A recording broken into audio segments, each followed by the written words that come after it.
দেখো তো আমার কেমন দেয় কি কইতাছি শুনতাছো না? এই দাঁড়াও, খেলাটা দেখে লই। তোমার কাছে সবসময় অন্য কিছু বড় কেমন দেখে জিগেলাম এইটা কোনো সময় নাই। কি রে, তোমার আবার কি হইলো? সাজুগুজু করে যাও কই? কোথাও যাই না।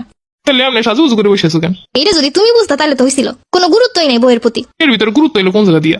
ভালোই লাগে না।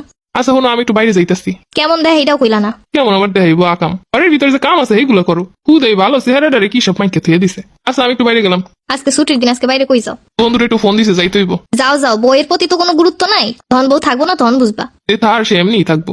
যে থার সে কখনো এমনি থাকে না, তাই ধরে রাখতে জানতে হয়। এরা সব সহ্য করতে পারে, অবহেলা সহ্য করতে পারে না। বেশি পাত্তা দিতে লেগে অবহেলা বেশি করে, এবার পাত্তাই দিও না, বুঝবা তখন। দরজা খুলতে এতক্ষণ লাগে? লাগে। কি করতেছিলা? এর আগে তো দরজা নক করার সাথে সাথে খুলতা। আমার কাজ থাকতে পারে না, পার্সোনাল কাজ। কথার টোনও তো দেখতেছি চেঞ্জ হয়ে গেছে। কই, আমি তো দেখতেছি সব ঠিকই আছে। আচ্ছা যাই, আমার আবার ওইদিকে কাজ আছে, এত কথা বলার সময় নেই। কতক্ষণ ধরে ডাকতাছি বিছানায় বইয়া, তুমি কি করো এই জায়গায়? তো তুমি আইসো। আমি তো যাইতেছিলাম না, তুমি ফোন টিপতেছো, ভিডিও দেখতেছো, এর লেগে আমি গেলে যদি সমস্যা হয়।